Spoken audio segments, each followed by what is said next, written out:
in the last 10 years, BJP has spent 8,000 crores of taxpayers' money in its government ads that have eulogized its leaders, wished each other happy birthdays with their huge center spread mugs, talked about schemes that have no relation to people who reading the newspaper or watching the channel, wished anniversaries of leaders who passed and gone. This is purely appeasement of the media, and no media ever ran a campaign to stop government ads. In the last 3 years, Kejriwal government, that was castigated by the Delhi High Court for all the Delhi hospitals that it runs, had only 6 CAT scan machines, and one patient died because he could not get the CAT scan. Kejriwal government spent 1100 crores in the last 3 years. There has been a 4,200% increase in the ad spend of Kejriwal government in the last 10 years. People don't even realize this. Citizens don't realize this. Every time you open a newspaper, you're being bribed. Media is being bribed by the government. The government is saying, if you don't publish the news we want you to publish, or if you publish the news we don't want you to publish, we're gonna stop this tap. So that is freebie. Now let me come to the bigger, more dangerous freebies. You touched upon it briefly, which is the old pension scheme. In 2005, celebrated economists, confirmed economists, Montague Singh Ahluwalia and Manmohan Singh, of course they were. They said nation cannot go on like this, we will go bankrupt. 2% of our revenue was going in giving pensions in 1980, today it is 20%. So they came up with a new pension scheme. The old pension scheme was 50% of the last drawn salary, which was not taxable and everything. They said now employee needs to contribute, I think 10% or 14%, and the government will contribute. They changed it. Another celebrated economist in 2022, Rahul Gandhi, said to Himachal, if you vote for me, I will jump the scheme that my own party brought and I will revert to the old pension scheme. The 1.3 lakh pensioners in Himachal, 1.6 lakh government employees in Himachal, Congress won. And as a result, more than 80%, 77% of Himachal Pradesh's tax revenue is going in funding the old pension scheme. RBI says 5 times more money is required. Montague Singh Ahluwalia went public, the congressman. He said, Himachal, this is the biggest reverie, he said, freebie. Himachal will go bankrupt. And right now, the Chief Minister of Himachal has said every MLA is going to forsake 2 months of salary because we are 95,000 crores in debt. Who cares? As a result, you had AAP in Punjab reverting to old pension scheme. Chhattisgarh, which is now in the BJP, continues to be in the old pension scheme. This is the virus that has caught on. Who is going to hold the can at the end of it? Finally, the biggest freebie of all. And every party is culpable, and this is the most dangerous thing. Nobody has the guts to pell the cat, which is the minimum support price, the MSP, minimum support price. This is the biggest reverie you can think of. This is a Soviet era relic. We needed it at the time when we were producing only 80 million tons of food grains. Right now we produce 321 million tons of food. Our storage capacity is only 145 million tons. The government keeps on procuring more and more food grains that it cannot store. That its department FCI is running a debt of 3 lakh crores. We don't have money to build storage godowns, and yet we keep on procuring because we want to placate this vote bank of farmers. We keep on increasing the MSPs. The Congress says give a guarantee for MSP. That's going to cost 16 to 20 lakh crores every year. It's going to make this country bankrupt in the quickest possible time. And yet no one's thought of, junking the MSP. Just about to finish on this. Just about, because this is the most important thing, and no action will dare be taken by the BJP or any other party to completely remove the MSP. Faulty MSP pricing, including faulty produce pricing, there's a ICAIR report. Farmers have lost 45 lakh crores in the last 16 years. 62% of the farmers polled said, we want to set our own price because MSP price is faulty. Nobody wants the MSP, and yet we keep on giving the MSP. Haryana, when Rahul Gandhi said, let's not, let's give the guarantee, MSP guarantee, BJP said it's going to bankrupt. Now Haryana elections approaching. BJP has done exactly that. It has promised every agricultural produce in Haryana an MSP. Who cares? I talked about 95,000 crores as the debt of Himachal Pradesh. BJP criticized Rahul Gandhi's Khatakat scheme where 1 lakh to every woman. BJP has already implemented a scheme where all eligible Maharashtrian women aged 21 to 60 are being given 1500 rupees per month. It's costing 55,000 crores to Maharashtra. Exchequer. Maharashtra is under a debt of 8 lakh crores. Now the incumbent chief minister has promised, if you vote me to power, I will double it to 3,000 rupees per month. Has anyone criticized it? Has the Prime Minister said this is freebie? No. The states have a cumulative debt of 75 lakh crores. We must understand we are not America that has a debt of $35 trillion. We can't print money. Sooner or later somebody has to pay for it. Who will pay for it? So that brings us to a very important question. In the overall mechanics of working, as we look forward, and this, there is a line. How do you draw the line? How do you enforce the line? How do you ensure that political parties for political gain are limited in some way by what they state? Right? That is, so I'll give a two-part question because Anand keeps taking 30 seconds. So the first part is, how do you limit or sustain, and is there a mechanism even possible other than individual goodwill of the leaders of these parties? And the second is with respect to such schemes that are now deprecated, not required anymore, what is the mechanism of getting rid of them and making sure that we move forward rather than pull the chains of the past? So I have a few things to basically put Anand's point in a larger context, which will help you appreciate the extent of the problem and why certain things exist despite overwhelming evidence. We have MSP for overwhelmingly rice and wheat. We have abundance. In fact, it's called food production index, meaning of the total amount that you consume, how much do you produce? We are at 123, which means if you consume 100, you're producing 123. So there's a lot of production. Now, what do we do with it? Which is why you are seeing the free food grain policy continue. Now, many people don't understand and they look at it disparagingly, like despite all this growth, 800 million people are getting food grains. But you know what the outcome of that is, and what is exactly happening is there is a fiscalization of the food basket. You have basically made rice and wheat literally free for a very large segment, let's say 3 quintiles, so 60% of the population. If you look at the latest data, you know what you find? On an average, even your poorest 20% people are consuming 2 kilo lesser cereals per month. So you've had a 25% reduction in actual amount of cereal they are consuming.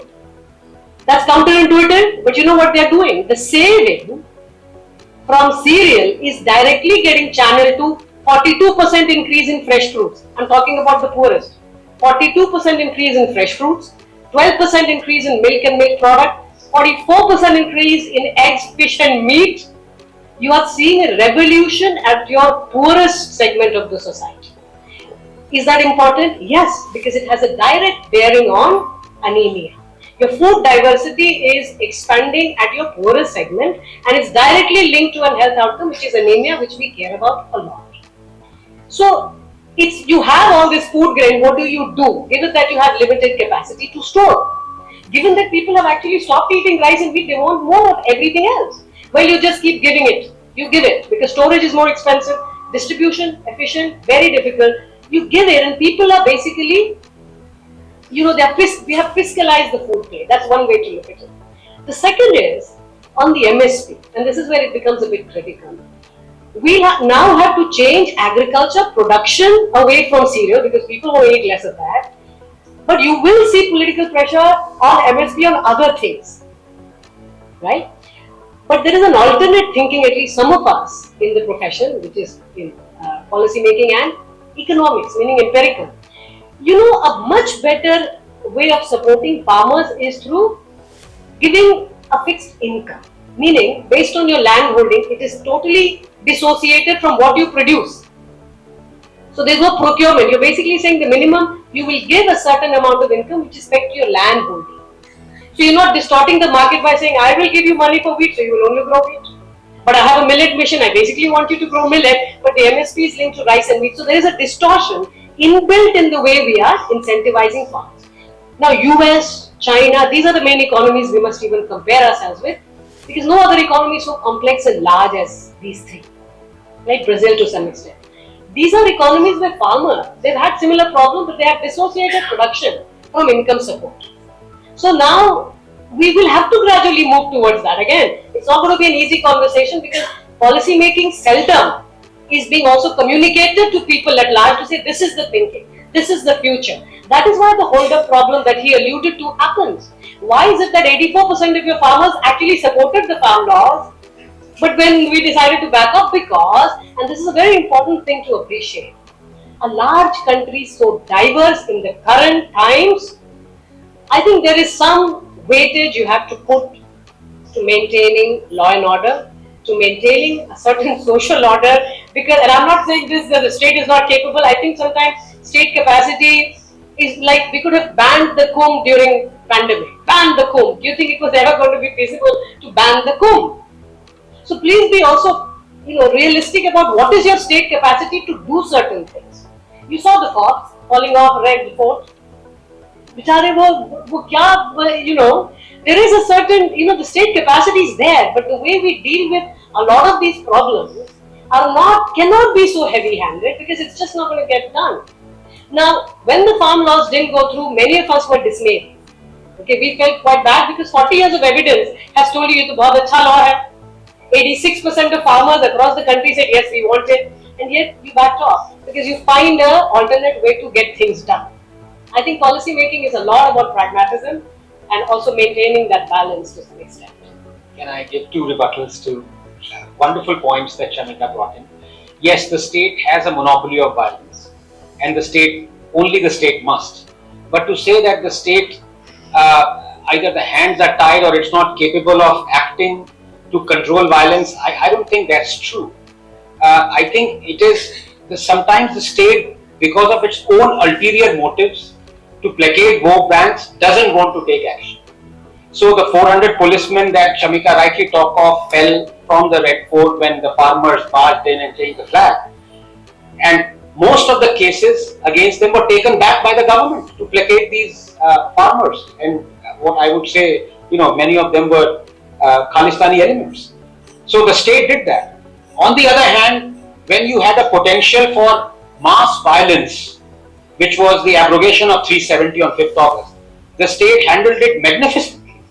So when the state wants, the state can act. It is upon the state. The second point, Shamika, are you saying that we need to continue to grow more and more wheat and rice so that because we can't store it, let's give away 60 million of the extra produce as free, but let's not call it freebie? Yes, if you're saying let's do that, I'm fine by that. I'm honestly am.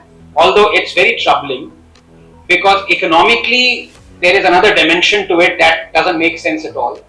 But more worryingly is the environmental cost. And I'll explain it to you how it's not just troubling to citizens economically, it's actually killing us. We don't even realize it. I'll explain to you how in under a minute. Leave aside the economics of growing 100 million tons more than what you can store or what you can want. That's another matter altogether. The point is we don't have enough water to grow wheat and rice to the extent to which we are growing, number one. And MSP has shown that if the government wants you to produce only 2 crops, you are going to produce only those 2 crops because it's like a sarkari job. The government is paying for it. You will keep on producing that. And as a result, what happened was that most of Punjab and Haryana started growing only rice. And they started depleting at an alarming rate the groundwater. So a law was brought in by Punjab government and Haryana government that you will only sow rice. The season of rice has to be delayed to be in concert with the monsoon. And what happened was when the rice paddy season was delayed, the harvesting season was also delayed, and it coincided with the onset of winter, which is right about now. And what is going to happen now is that every day 17,000 square kilometers of Punjab and Haryana farmland will be on fire every day for a month. An area the size of 12 Delhis is going to be on fire right next to Delhi. 35 million tons of stubble is going to be burnt. When you talk of forget about the environmental cost, it is going to produce 149 million tons of carbon dioxide. The total carbon dioxide production of all Indian transport is only 270 million tons. But the fact is the cost for treating respiratory diseases because of side stubble burning is going to be 150 times more than the cost that it requires to buy happy cedar machines so that not to burn the rice stubble. This is what I'm trying to say. So one thing has a cascading domino effect to completely not just destroy the economy, but destroy the health of the country as well. Now, I want to just make one statement on MSP. Actually, I'm sorry. I'm a layman, so MSP, there is something more happening, and I'm wearing a researcher hat. Though I'm a full-time government employee, but I also have the freedom as a researcher to say, MSP sets the price. It doesn't guarantee how much it's going to buy. If your country is now stopping to consume rice and wheat, it's a matter of time. You will have to stop. And on Himachal, there is a very nice natural experiment. Himachal is doing all of these things. Himachal and Uttarakhand had similar per capita GDP 20 years back. Guess now? It's a good natural experiment. That's all small states border. Today, Uttarakhand is 3 times richer. 3 times per capita. So, it's like Punjab. Haryanvis are 1.5 times richer than Punjabis today. I think the outcome is there. People are realizing it, the pain is there. And eventually, I think, of course, policy making has to keep up with these tensions. But I think people are also beginning to see it. In fact, Punjab, Haryana, totally dehyphenated. You cannot say Punjab, Haryana in the same way. And, so, things are happening on the ground. I just want to validate what said. I stand for you minus number 1 because air pollution caused by stubble burning. And I'm sorry to say, for generations it's been bothered us. For generations. And my terminology says that children die without even being diagnosed as to what is the cause of the disease. And governments, either at the center or in the states, are least bothered. It's the same routine. The Supreme Court will say, oh, we will issue notices, we want to know why it hasn't happened. And then last time, all the cases which were filed were withdrawn because we don't want to upset quote unquote our annadatas. They are Mithudatas, they are not annadatas over there. Well, I agree with you that. In fact, for those of you who are interested in more research, we published a Lancet article on exactly this. How many deaths and what is the percentage GDP, because it's impacting your GDP. You might be growing more food today, it's having a direct impact, and the biggest loss is in Delhi. But to combat pollution in Delhi, they've banned firecrackers for Diwali. So. I think looking in the rear view mirror of what has been, and we see the immediate impacts of what has been, there is also a requirement to look, what should be, and what are the actions we take, both at the center and at the state levels, to be able to combat the problems in a more sustainable manner, which is where the difficult questioning is and solutioning needs to be. There is the Western welfare model for the Scandinavian countries, various variations of that as you come south, down to France and others. Is there any direction that we look at from those angles as that to be a possible model to be able to address these issues, or are we looking at it very uniquely from our own way? I think, we do have unique problems. We must appreciate that we also want unique solutions. We cannot just copy paste a number.